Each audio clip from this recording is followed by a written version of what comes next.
Now, it's not often we begin these events with a hackneyed line from Lenin, but when he said there are decades when nothing happens and weeks when decades happen, surely this is what he meant. In the last 7 days, we've watched tanks rolling into Ukraine. We've watched the horrors of war unfolding in Europe once again. Vladimir Putin has raised the nuclear threat level, and the rest of the world seems to be realigning around us. It's been a dizzying pace, but to make the sense of what's happened, we're joined this evening by two brilliant and well-informed guests. We're joined live from Moscow by Owen Matthews, who is a Russian expert and author of works of fiction and non-fiction based on Russian history, politics, and espionage. He was Newsweek's Moscow bureau chief for 10 years.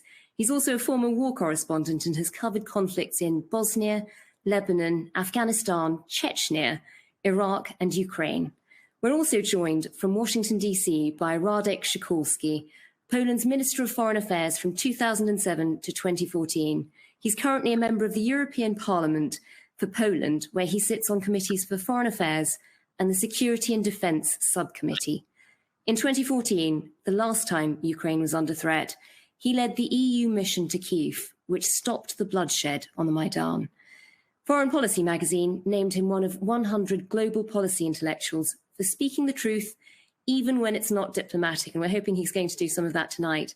Now, tonight's event is going to run for an hour, and for the first 30 minutes or so, I'm going to be in conversation with Owen and Radek, but in the second half, we are going to be taking your questions, and you can start asking them now by clicking on the Ask Question button under the video screen and typing in your question. If you want your name to be mentioned, please do type it into the box and press send.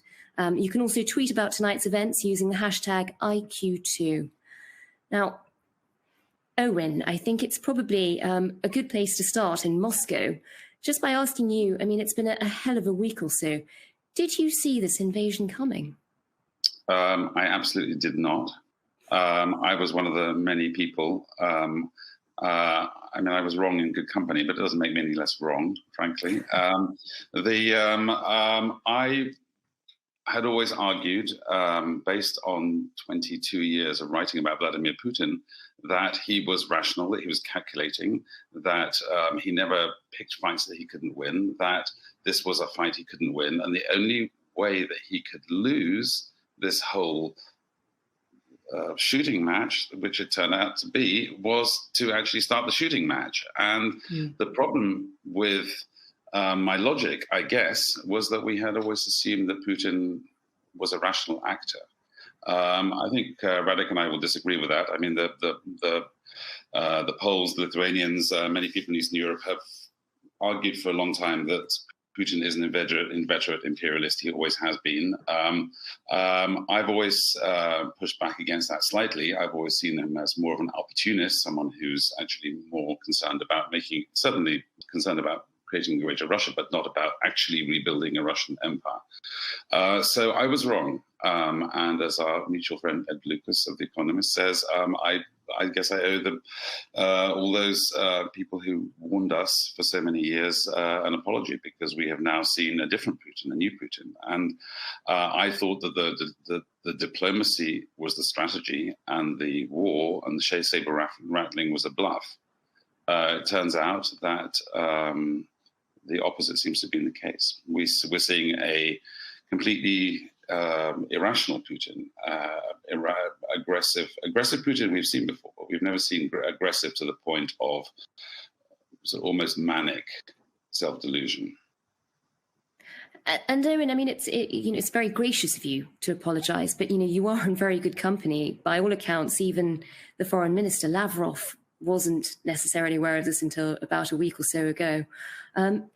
Is there a sense that there was an expectation that if war was coming, they would have done more to prepare the ground in Russia? There would have been more messaging going out, preparing people for the idea of an invasion. Well, right, exactly. Thank you. Because my major point, which I argued all the way through, having actually had some fairly brutal, traumatizing personal experiences on Russian television, on which I've appeared more than 100 times on these sort of gladiatorial talk shows, sort of being sort of in the role of sort of Western whipping boy and sort of trying to argue my corner, and having seen the Russian propaganda machine from the inside. My point was always there was always messaging. We have no idea what's going on inside the Kremlin. It's a black box. Nobody has any sources. But actually what we do know is what the Kremlin is messaging. And right up to literally Sunday night, the Kremlin's clear message on all the channels was, in other words, also its instructions to the editors and directors of those channels was that we're going to be, the Western warnings of war are hysteria, and we have entirely reasonable national security concerns. And then suddenly, like bang, it turns on a dime. And suddenly it's all about genocide, genocide, genocide.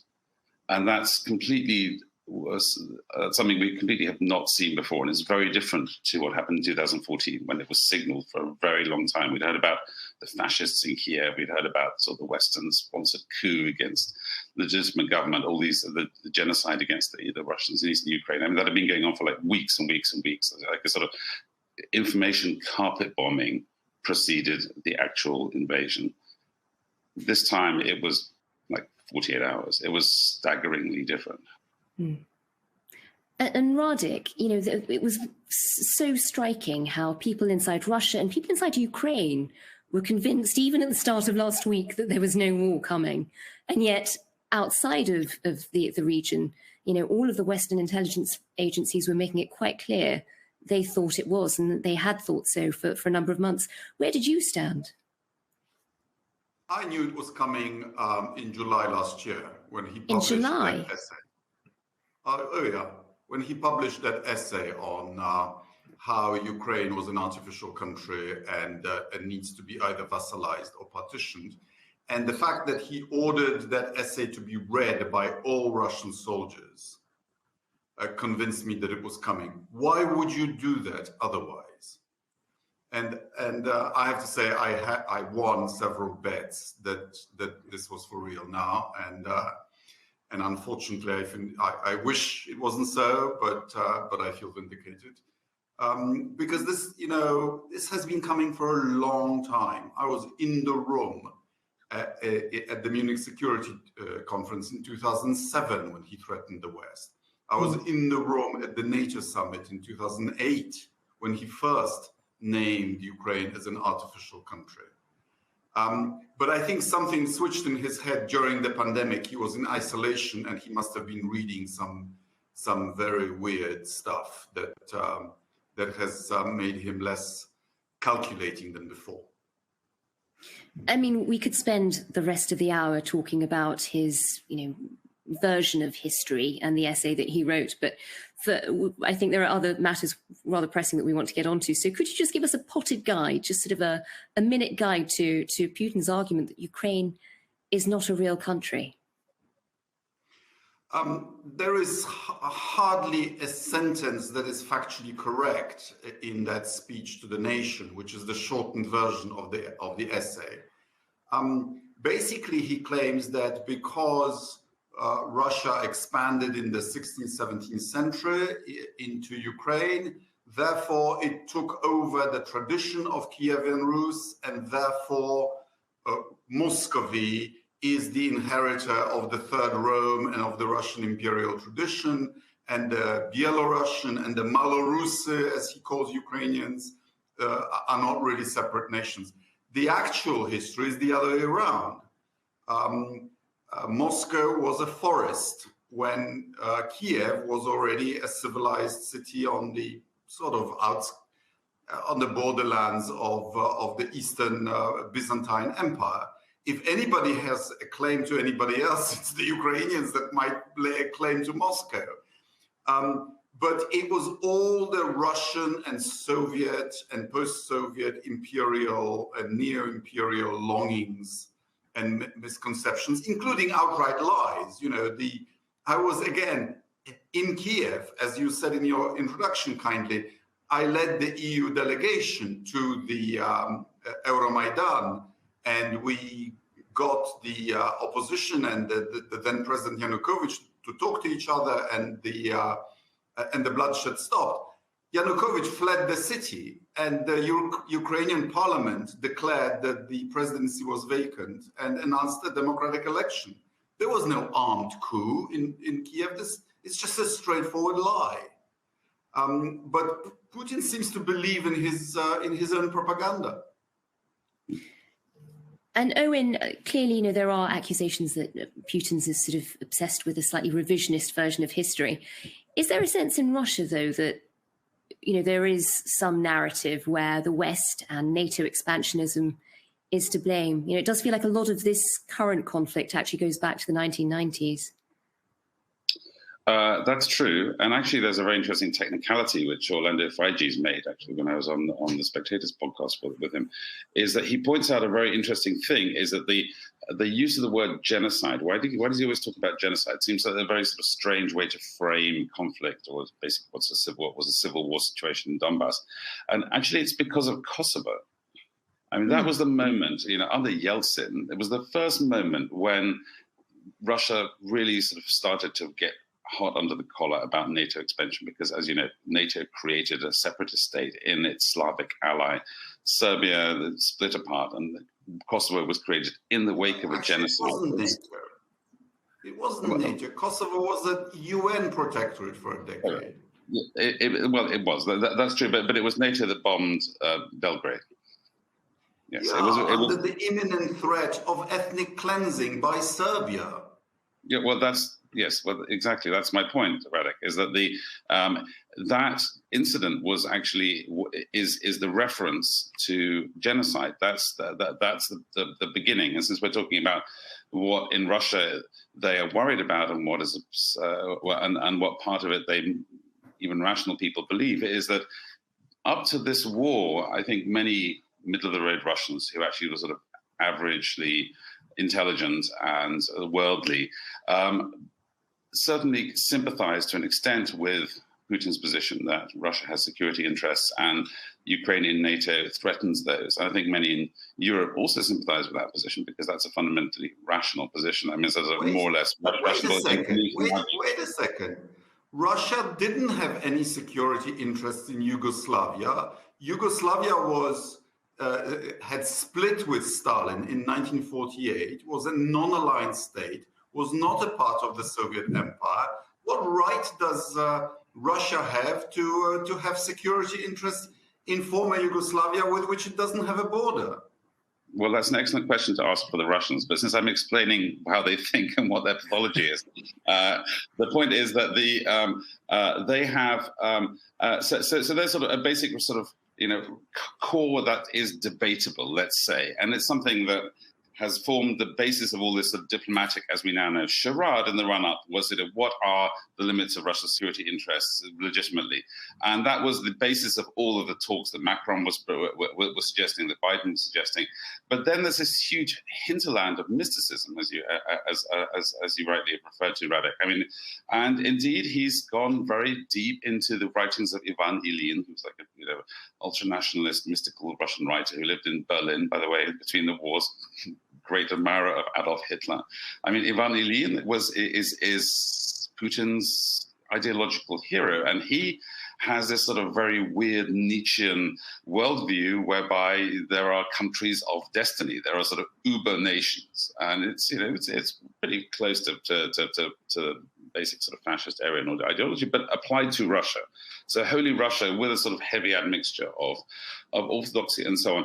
But the really important point to make is that I don't think there's many Russians that understand or read Ivan Ilyin or actually like really kind of agree 100% with all of the strange cosmology that is evident in Putin's strange speeches. But there are an enormous amount of Russians who hear him and see that, we are standing up from our knees. It's one of the most common phrases that you hear when you speak to ordinary Russians. Like they don't really care, but nonetheless, they like Putin because for them, he embodies a sort of national self-respect. And just on a purely personal psychological level, it's as though nobody wants to believe that they are wrong, that they are pathetic, that they are humiliated. That's a horrible thing to go through. And the trauma for people of Putin's generation who grew up in a country they had been told for their whole adult lives was the greatest in the world, and then to see it in the late 80s and particularly in the 90s literally fall apart and be completely humiliated is something that on a profoundly personal, irrational level hurts. So on an equally irrational level, you see very often people who really should know better, people who would, otherwise sort of normal, educated, worldly, as I mentioned earlier, justifying Putin's actions. I think that number of people has shrunk, frankly, since the last round, because I think not only are the Kremlin propagandists that just created, sort of cooked up at the last minute, this genocide, this latest genocide iteration, they're just sort of lazy. It's as though they're not even trying to create propaganda. So the bar has been lowered. You have to be like very credulous and very uncritical and very dumb, frankly, to like swallow this package. So not only has he alienated his potential supporters and friends in Europe, the Orbans of this world, but he's also actually alienated middle of the road Russians who might have supported him if he had not turned into like a crazy maniac. And how has that changed with sort of the economy suddenly tanking and the ruble being in trouble? What is the mood like in Moscow? Well, people with something to lose are worried. People who are used to foreign holidays, people who are used to foreign cars, people, with the so-called international Russians, people who have a sort of, inner city European hipster lifestyle. And there's actually plenty of them. And Moscow is an amazing city, actually, in many ways, the most technically advanced and beautiful city in Europe, actually. I mean, really, frankly, it's true. So those people are horrified because they've lost their savings, they've lost their ability to travel. For most Russians, in 2014, Putin banned the import of foodstuffs from the EU. Russia became agriculturally self-sufficient from that moment. Those people who don't have savings in foreign currency, who don't buy foreign-produced stuff, they don't really care. Fair enough. And Radek, we've heard Owen there talking about, the assumption that Putin would act rationally. We've talked about some of his slightly more eccentric ideological lodestars. Can we assume that Putin is a rational actor anymore, or do we think something has happened? Are we genuinely worried about his mental state? He is rational, but within a different logic from us. He's rational within the logic. As Merkel said, Angela Merkel said, at a different century, a different time. Exactly. He's rational within the logic of restoring the Russian Empire. Because, people say that Russia was humiliated in the 90s. Well, actually, the Soviet Empire just collapsed on itself. And there were two lessons that you could draw from it, to build a stable democracy or to return to autocracy and then to rebuild the empire. Well, Putin is within that second logic. Losing an empire is not a nice thing. The British lost India, lost the United States, lost Ireland. But just because you feel diminished, it doesn't give you the right to reinvade those territories. The problem is that Russia is Europe's last empire, and some of them go down more gracefully than others. The collapse of the Soviet Union was surprisingly unbloody. And this is the sort of the last throw, I think, of Russian exceptionalism. And I just hope for the sake of all of us that it fails. And Radek, if Putin really is a thinker from a different era with a very different framework for how he operates, do ideas around traditional deterrence work? Because so much of that is reliant on sort of a rational thinking. Everybody, both sides acting rationally. He's now talking about upping the nuclear threat level. How much can we rely on how he'll behave in all of this? I'll get to that, but the fact that our leaders did not recognize the logic within which Putin operates means that they didn't say the things that would have deterred him. They talked to him about the rules-based order, about international law, about economic sanctions, and Putin doesn't care. It's not that he just doesn't. He didn't understand what they were talking to him about, and he has contempt for these ideas. Our leaders should have told him, if you go into Ukraine, we will do to you what we did to Brezhnev. You will have a 10-year guerrilla war in Ukraine. This might have given him a pause for thought. So you have to. This is a a team of gangsters in suits. And you can't talk to them like you were at a tea party in London. They only understand the language of hard power. And it's that hard power that we're at last beginning to marshal and at last communicate to him. Owen, is that your understanding? Is that an analysis you'd agree with? I think, well, certainly, I mean, Radek has seen it firsthand, the Mujahideen in action in the 1980s, as reported for The Spectator. And it's indeed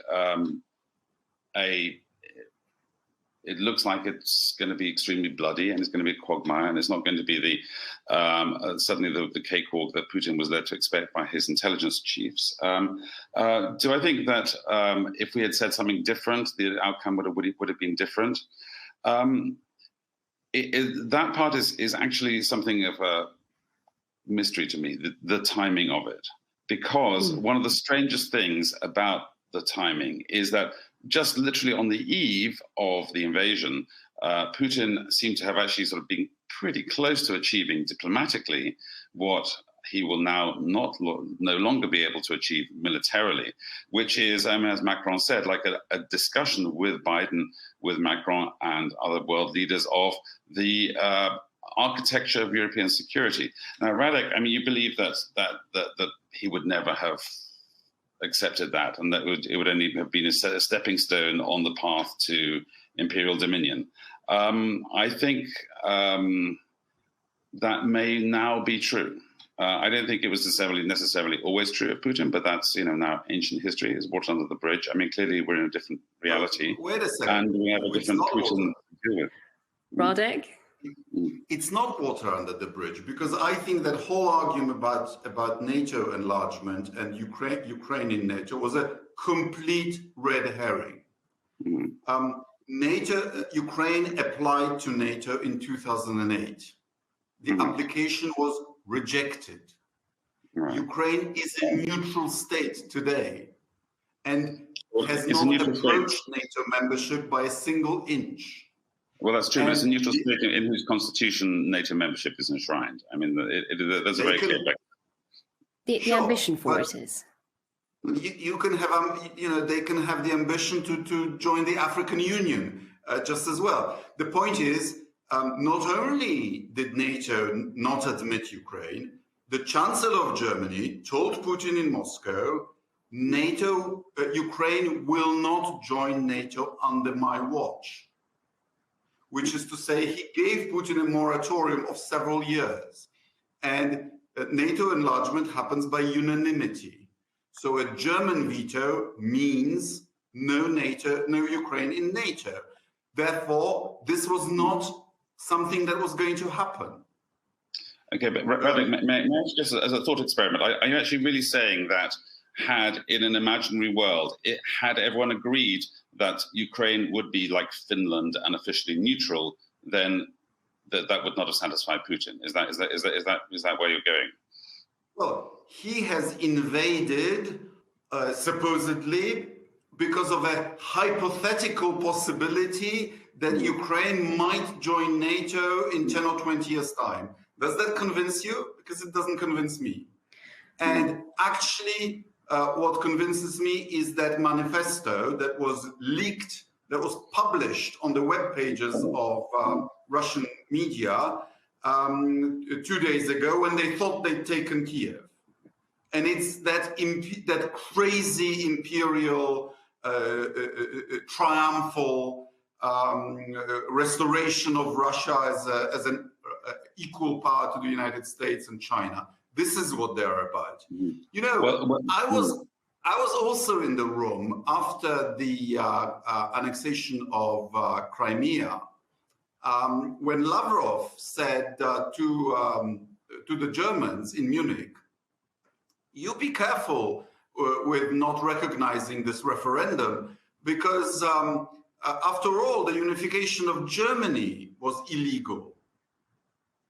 Because there was no referendum in East Germany. These guys are unbelievably ambitious, and our mistake, the same we made in 1930s, They've been telling us what they want to do.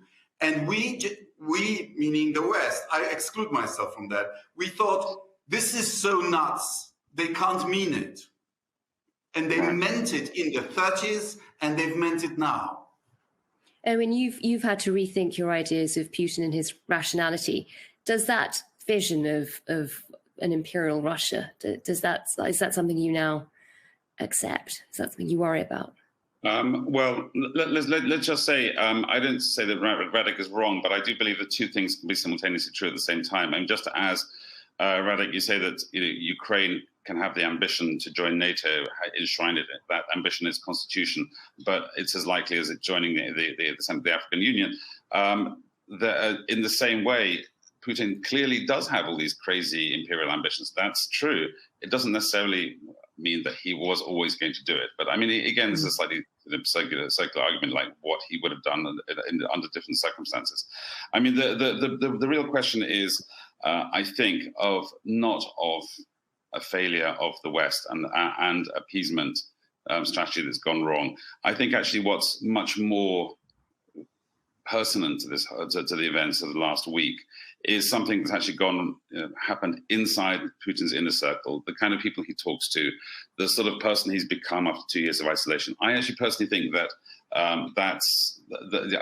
I'm not willing to believe that everything that Putin said, all the talks, all of his relationships with Angela Merkel, that was all just a sort of KGB bluff, that underneath he was just always just dying to occupy Ukraine.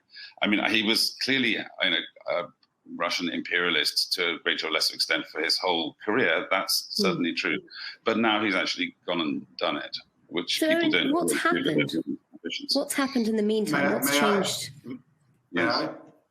Yes, right. He's always had a plan to recover Ukraine, but he didn't always plan to take it back by force. In 2014, what happened was that he persuaded President Yanukovych not to sign the association agreement with the EU and bribed him with $15 billion he was willing to pay for Ukraine to join his Euro-Asiatic Union, and even paid out the first installment of $3 billion. And that's what led to the Maidan, because when Yanukovych went back to Kiev, he faced protests.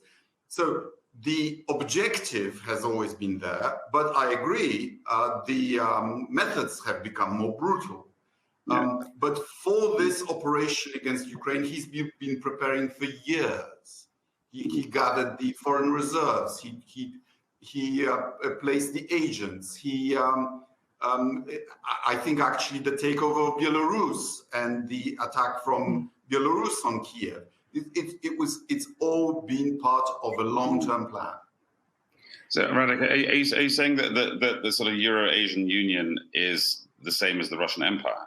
I mean, I would say those are rather different things. I mean, he definitely wants to be in charge. He wants to be dominant. He wants to dominate his neighbors. I don't disagree about that. He has actually a sort of very weird sort of formal union state with Belarus, which has existed in various iterations since 1997, as you know very well. I mean, but the point is that dominating and being like the leading partner of a sort of Eurasian version of the EU or whatever is a very different thing to the Russian Empire. I mean, those are. I mean, so if he may have had the will to dominate his neighbors and dominate Ukraine, that's not the same as the will to actually invade and absorb Ukraine. And Owen, if we accept that he's had ambitions for a while, but if we accept he's had ambitions for a while, why do we think he's done it now? What's happened? What's altered his state of mind? What's made him want to do it at this moment? I think nobody knows except actually the members of his inner circle, because suddenly nothing in external circumstances actually points to any kind of rational logic to actually doing this now. I mean, if you believe that he's always, even if you believe, like Radek does, that actually this is his apotheosis, that actually, finally after 22 years of preparation, he's finally assembled the foreign reserves, or lined up all diplomacy, and this is actually, he's now sprung the trap that he's been preparing for 2 decades. If you believe that to be the case, there's still no real justification for why you would do it now, at a moment when Ukraine is not especially vulnerable. Actually, it's rather strong. Zelensky, it came to power with 73% of the vote. I mean, and so on. I mean, I don't see any external factor that would that would explain it. I don't know what you think, Radek. I think his calculation was that Biden is a weak leader who incompetently withdrew U.S. forces from Afghanistan. He probably saw all those films of Zelensky singing and dancing and thought, this is not a god of war who will face up to me with tough resistance. He saw the change of government in Germany with social democrats in the lead, who have traditionally been more susceptible to Russian arguments. And he thought the West is now weak, weakened further by the pandemic. Ukraine becoming successful, I think this was his problem, that Ukraine fulfilling its association agreement with the EU, having economic growth, he probably thought this is the last moment to stop them. And Owen, if that is sort of the calculation, if it's looking at Afghanistan and sort of a weakened NATO by the end of last year, has he massively miscalculated? If the aim was to sort of bring Ukraine closer to Russia and to stop it being sort of more European or NATO leaning, has this all backfired? Well, as a historian, I'm always very wary of journalists drawing historical analogies, but the very obvious one is the building of the Berlin Wall in 1961 and subsequent Cuban Missile Crisis of 1962, because Khrushchev thought that Robert Kennedy was a pushover, a weak president, and that the fact that Kennedy didn't make a stand over the division of Berlin, it was obviously already divided, but on the building of the wall, meant that he could push forward and actually try and do his bit to level out the strategic imbalance, because there was actually at that time, 1962, the Americans could hit the Soviet Union, the Soviet Union could not hit them, hence they had to put their more feeble missiles in Cuba. That was Khrushchev's calculation. It turned out to be a terrible mistake, because Kennedy, like Zelensky now, actually sort of has turned out to be far more of a tough nut to crack. I frankly don't understand what Putin's strategy for victory was, or rather, I understand from the very apparently extremely well sourced from evidently very senior official sources in Russia that has been leaked over the last month, basically 2 months. There's operational plans that have been regularly leaked, basically from the CIA straight through the White House and to the public. We've never seen anything like that before. No. And part of that strategy, by the way, was to demonstrate, and Radek knows this far better than I, but my understanding is that they actually, the strategy was to, in leaking these operational details, the signal to Putin was, you are running a leaky ship and leaky ships sink. That was the reason why they got so sort of detailed about the operational stuff. But I mean, it seems clear that the strategy is a quick decapitation of the government, a short, sharp shock, rather like Putin administered on a much tinier scale and I witnessed in 2008 in Georgia. The definite thing not to get involved in was what I also witnessed in Grozny, was to get bogged down in a horrific guerrilla war type situation. I don't think there's much chance or much hope, frankly, given Putin's massively superior forces, that he will that he will fail to defeat the Ukrainian army in a significant way. But what's equally clear is that the Ukrainians have actually put up much stronger resistance than he was expecting, and they're going to fight him to a standstill. And that's the point, because no war is really a total war. There's always a price that you will not pay. And actually already when the body bags can't start coming home, and is he really going to do street-to-street fighting in central Kiev? Is it going to be like Stalingrad, with the Ukrainian government having handed out 18,000 automatic weapons, including to my Ukrainian artist friends? got drunk and picked up 2 Kalashnikovs, and and were making Molotov cocktails. They're handing out guns and instructing people to write Molotov to make Molotov cocktails. It's going to be very bloody. Do I think Putin has the appetite for that? Well, I mean, we don't know. We don't really know what the parameters of sort of newly unplugged, supervillain Putin really can be. But I doubt that politically that's going to be sustainable. And therefore, I think, and I suspect that Radek would agree, is that actually he's already lost in not taking not decapitating the government quickly, in getting bogged down in not surrounding Kiev and encountering unexpected resistance. That short, sharp shock, or rather, in the words of Vyacheslav Pleva, Nicholas II's prime minister, who advised him not very wisely to get into the Russo-Japanese War, the short, victorious war that will save your fortunes and restore the empire, hasn't happened. I mean, I've been reporting on this week, and sort of I've been reporting on the mercenaries on the ground who are there to sort of carry out that short, sharp shock and to decapitate the government in a very visceral way. They've got kill lists.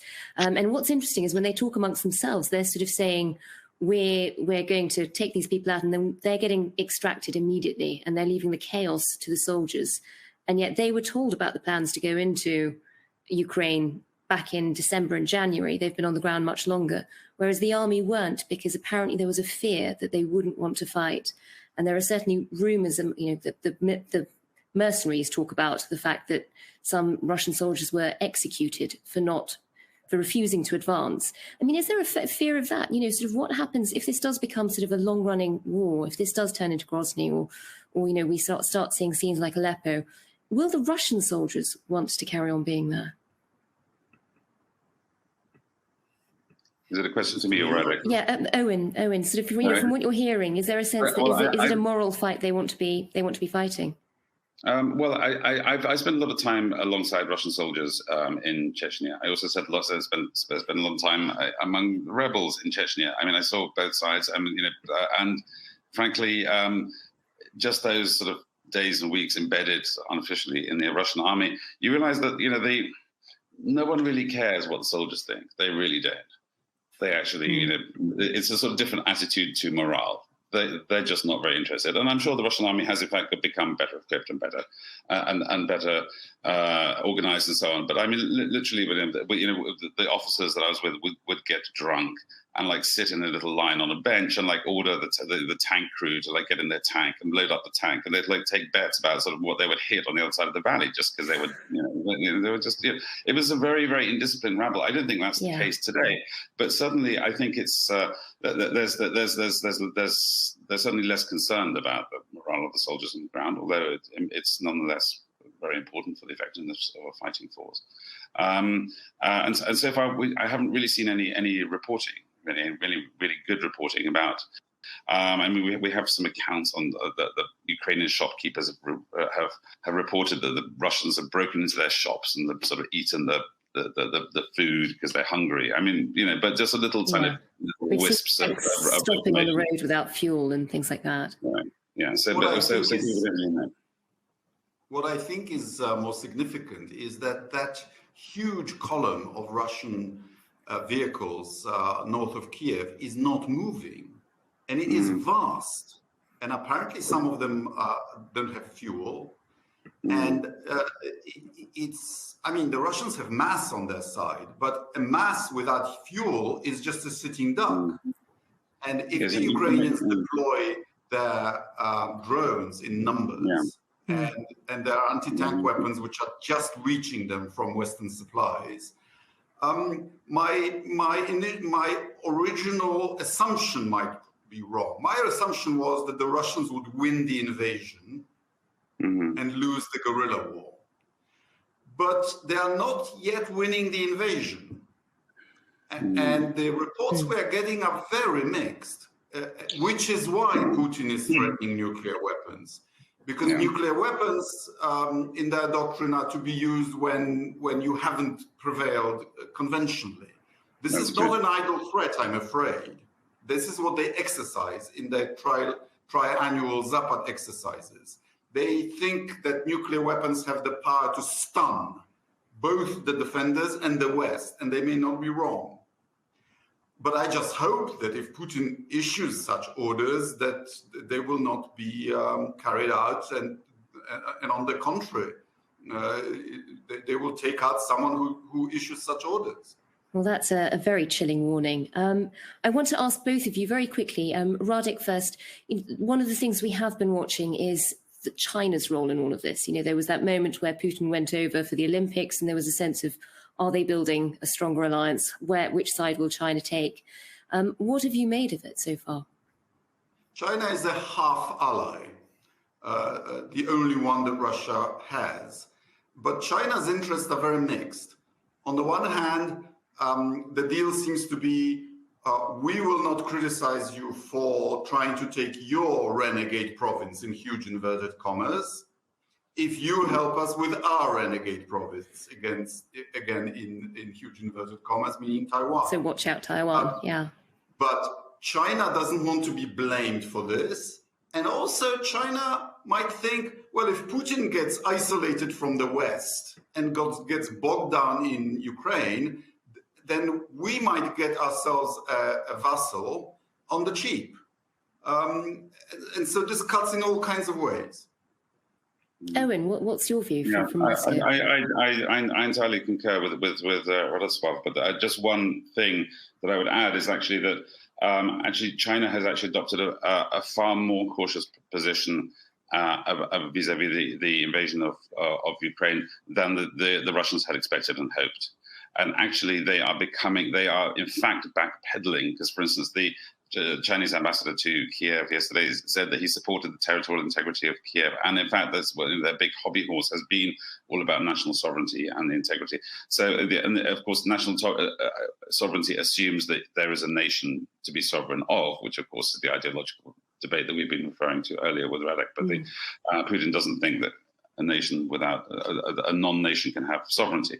But the Chinese have been backpedaling, and they have not been really very strongly supportive. They abstained on the UN motion, and they're just on the fence. I'm which sorry, is not what Russia wanted. I've monopolised you both for an awfully long time. We're getting some great questions coming in from the audience, so I'm going to turn to those. And we've got one here asking, what chance is there of a Kremlin coup against Putin? Owen, from Moscow, what's your reading? Well, I just spent the day writing a cover story in the Spectator magazine, so you can read all about it. But I can give you, I can give you the short version, and that is none. Please. Oh, really? That was the short version. Yeah. Why? No. I mean, you know, Khrushchev was removed by his peers after the humiliation of the Cuban Missile Crisis. There was a clear successor. In fact, there were lots of successors. Brezhnev was one of them. He was a primus inter pares. But the Soviet Union is not Putin's Russia. The Soviet Union was actually like a functional government system with its own structures of legitimacy, and has its own weird separation of powers. You had different power bases. There was lots of people who could have taken Khrushchev's place. The point is that now there's no one to wield the knife. Even if Putin becomes a liability, the entire state is just a personal cult, rather like Recep Tayyip Erdogan. It doesn't really have an ideology. It doesn't have a structure beyond the fact that it's a pyramid of power, the vertical of power, as they call it. And it's based on one person, and on the personality of that person, who's been an unchallenged sort of God among men, talked about at the top of the news in his almost North Korean style for 2 decades. I mean, there's nobody that even approaching that stature that could challenge him. I mean, surely, eventually he's going to become a liability, especially if he's humiliated. We talked earlier, you asked me earlier about economic sanctions. I think that the Russia is actually, for ordinary Russians, they're actually not that terrible, that big a deal. Military humiliation is a big deal for Putin, and I think there's quite a high likelihood that he could become a liability. Does he become such a liability that the people in the Kremlin decide to depose him and, get into a fight with each other. I mean, without any clear successor. I mean, then we're in total unknown territory then. So I think that the likelihood of a Kremlin coup is very small. I mean, there was just that moment at the beginning of last week where they had the televised meeting, and you could just sort of see the awkwardness of his inner circle, the people around him, or certainly the formal inner circle, the head of the SVR, the spy chief, being humiliated by Putin. And there was a sense that, is that sustainable? Well, very significantly, Sergei Naryshkin, the head of Russia's Foreign Intelligence Service, was... who knows what goes on behind the scenes? But I think that it's pretty likely that Sergei Naryshkin was singled out for public humiliation because he was the person who was pushing against the program. And not coincidentally, Naryshkin has fantastic sources. I mean, if the Russia's foreign intelligence has good sources anywhere, it's definitely inside Ukraine, like, by the way, right up to the top of the government. I mean, they're very well informed. He knows exactly what's going on the ground. So, of all the people in the room, of all those sort of lickspittle, sort of appalling cowards in the room, Naryshkin was the one that actually was in the position to really know that this is not going to be a cakewalk. Whatever Chief of General Staff Gerasimov or Sergei Shoigu, the Minister of Defense, or all those hawks, Nikolai Patrushev, the former head of the FSB, all those people seem to have been telling him that the Russians would be welcomed with open arms. And I think Patrushev pushed back against that. Does that mean that there's discontent? I don't know. The people who are discontent, I mean, the split is very simple. It's between the people who with the guns, who are the hawks, and the people who look after the money, who are not the hawks. But like in a sort of palace, in a sort of showdown situation, it's the people with guns that tend to win, unfortunately. So I don't think that's a fight that anyone would pick. But we're getting very far into speculation. I mean, the short answer is I really don't see any evidence or likelihood that there's anybody in Putin's inner circle, not even Sergei Naryshkin, who would dare to take a knife to the king's back. Radek, if it's not a coup from the inside, what do we do? Radek doesn't agree. I agree with almost everything. I would put a small possibility of an Indira Gandhi type of situation in which a bodyguard with an aunt or a grandmother in Ukraine who's just been killed by Russian bombs, who takes matters into his hands, or in the scenario I've already mentioned, that Putin gives orders on the nuclear side, which the generals just think is too much. And in Russia, of course, you can't not obey the orders. If you're not going to obey the order, you may as well have to do something drastic. We've got along a similar line, we've got a question here from the audience, which says there was discussion in Latvia before the invasion that Putin was driven to do this because he was expecting a coup attempt against him, and this was a way of heading it off. Is that something you recognise, Owen? It sounds unlikely, given your analysis. In that case, we'll move on to the next question, which is from Ewan Grant in London, who says he worked in Ukraine with law enforcement agencies, and lots of people there had predicted that this was going to happen. There was an invasion likely from the north, from Belarus.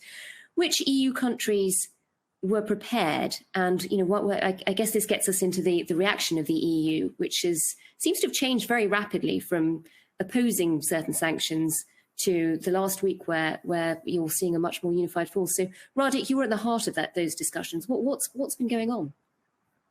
Well, let's remember that the country that failed to prepare and failed to listen to American warnings was Ukraine.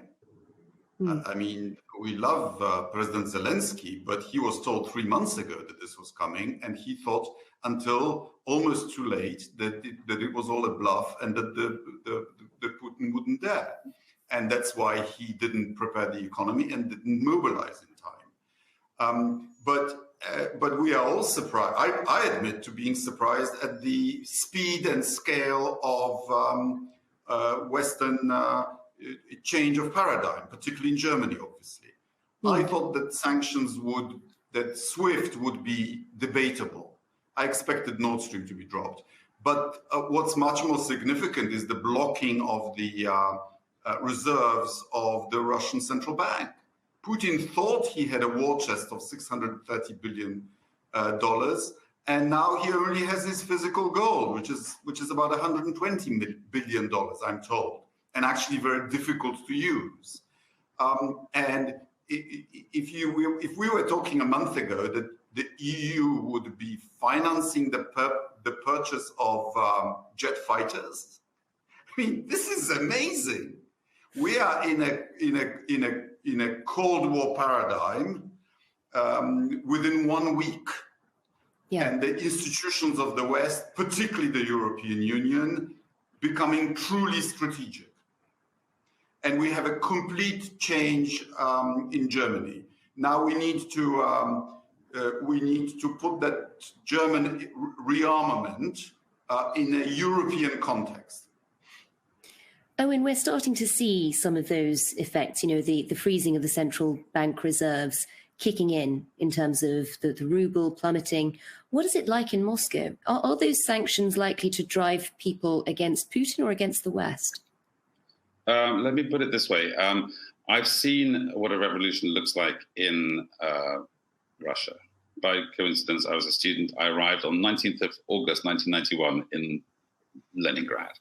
Just like I arrived the day before the coup against Gorbachev. And 2 days later, there were, from the middle of a set of steps in the middle of Nevsky Prospect, the main prospect of St. Petersburg, from the station to the Winter Palace, a gigantic sea of people, 250,000 people came out on the streets. Palace Square was a sea of people. It was extraordinarily emotional. I mean, that's what a revolution looks like. I've also seen a revolution in the Maidan. I mean, that was also incredibly crazy. That took 97 days. If you've seen Winter on Fire, the extraordinary documentary, I mean, you realize that, 97 days of escalation that sort of ends up in like 5-story high barricades and flames sort of licking the sky and automatic gunfire. Yeah. I mean, it's an insane amount of violence.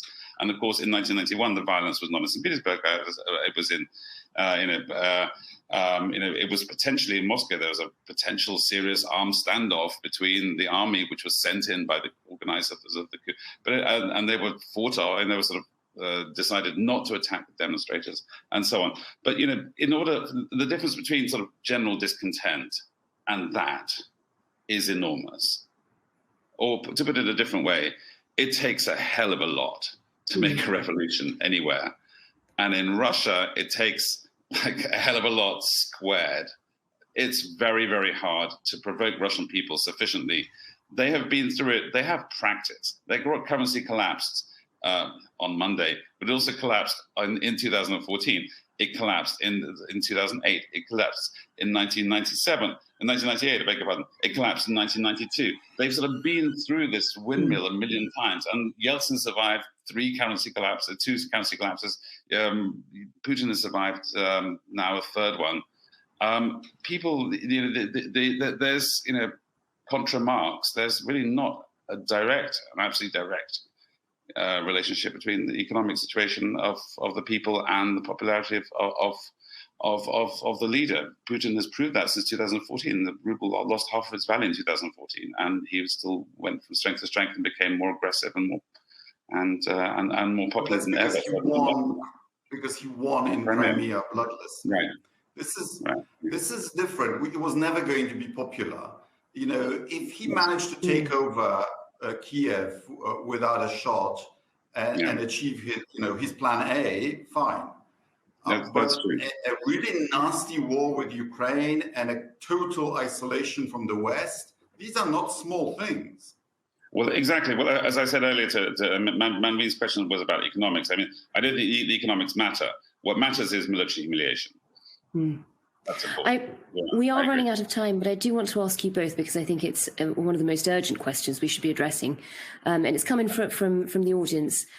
They're asking, what is Putin's path to de-escalation? All this talk of he needs an off-ramp. What is the answer? What would lead to diffusing this crisis at this stage? So, Radek, if you go first.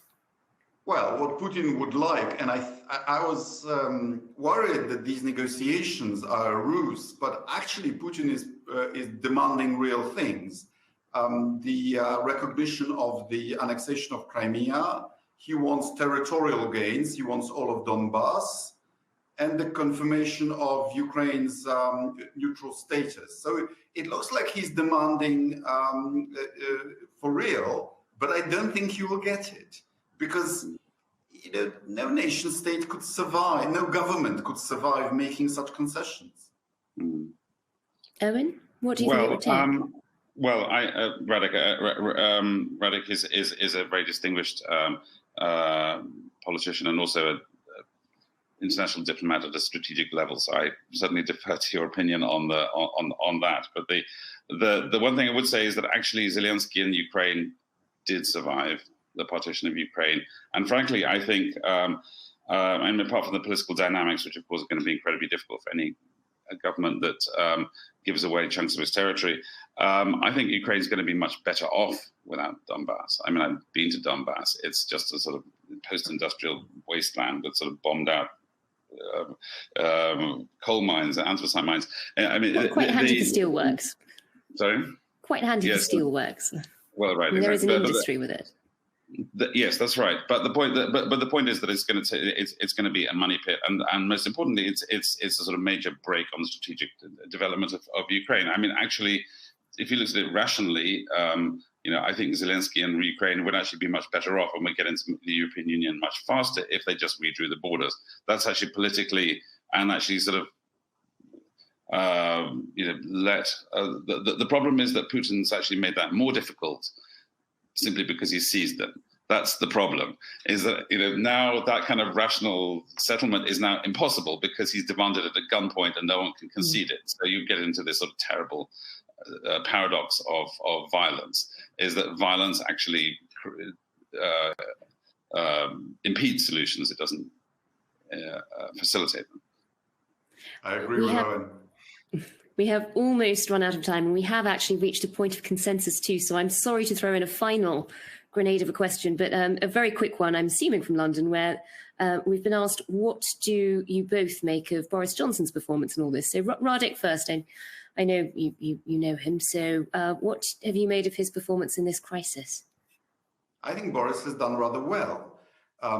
He's used Britain's agility, the fact that Britain doesn't need to consult with the EU, and the fact that he could make decisions on sending those Swedish-made but British-owned anti-tank weapons to Ukraine, that made it easier for others to make similar decisions.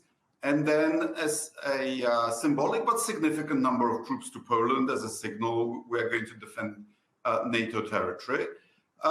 The real proof will be whether Britain closes the Russian laundromat in London, because this has been the Putin kleptocracy business model, to steal the money in Russia and then to enjoy it in the West, primarily in London and the south of France. But sanctions that work need some sacrifices on our part. But when Boris made that speech in the House of Commons, I just wish we had him on the European Council making the same arguments and persuading the then reluctant Germany. Owen, have you been watching Boris Johnson from Moscow? Yes, I've been rather impressed by Johnson, and I have to say, I was slightly cynical about his motives, early on in this escalation. I thought that he was a little overeager to seize the opportunity to get sort of very Churchillian, and the slightly bizarre and very widely trumpeted warnings of various sort of dubious sort of pro-Russian politicians that were being selected supposedly by the Russians as candidates for replacing Zelensky. I mean, I think that I did believe that he was actually getting a little bit sort of over-egging the pudding at the beginning. But now that it's all kicked off, I think he's actually been very impressive in actually bringing aid and diplomatic succor and so on to the Ukrainians. And it's sort of there's one thing about the laundromat, though. I think that Radek is completely wrong if you think that Putin cares at all about the money of Russian billionaires. And furthermore, this debate about the oligarchs is completely wrong-headed. It's just it's a category error. There were oligarchs in the 1990s. 7 men, according to Boris Berezovsky, who was one of them, ruled the Kremlin in the 90s. The first thing that Putin did was get rid of the oligarchs. Every billionaire in Russia is a billionaire every private businessman who's a billionaire remains a billionaire at Putin's pleasure. Russia does have oligarchs, a new class of oligarchs, but we don't call them oligarchs because they're not businessmen. They're cronies of Putin's from his KGB days in Dresden, St. Petersburg, and so on. And they're extremely wealthy men also, and many of them are in senior positions of power in Russia and head corporations and so on. But most of them have actually been sanctioned already. And frankly, I don't think that money, his personal money or his cronies' personal money or the Russian money or those of the sort of so-called oligarchs is of any interest to Putin whatsoever. I don't think those sanctions are going to hurt him at all. He doesn't care. He wants them to bring their money back. That's been one of his major campaigns, is repatriating Russian wealth. I mean, it's certainly inconvenient to large sections of the elite. And when sanctions were originally drawn up in 2014, I was told by one of the Treasury guys, one of Tim Geithn's colleagues, who actually was the architect of the original Crimea sanctions, that the idea was like to split Putin from the elite. They were so worried about losing their money that they would drop their support for Putin. I think that sadly that was completely wrong-headed, because the people with the money in London are not the people in charge of the Kremlin, not people that really Putin cares about. I think that's a total red herring. But Putin earns £1 billion a day from Germany and Europe. That's the elephant in the room. It's not about oligarchs in London. It's about the fact that we every time we pay, anyone in Europe pays their gas bill, is indirectly funding the war in Ukraine. That's the real problem. That's quite a place to end. But thank you both so much for talking to us tonight on such an urgent subject. So my thanks to Radek Sikorski and Owen Matthews, and to everybody who sent in questions. I'm sorry we didn't get through them all. Thank you for sending them in. And thanks to Intelligence Squared for hosting this event.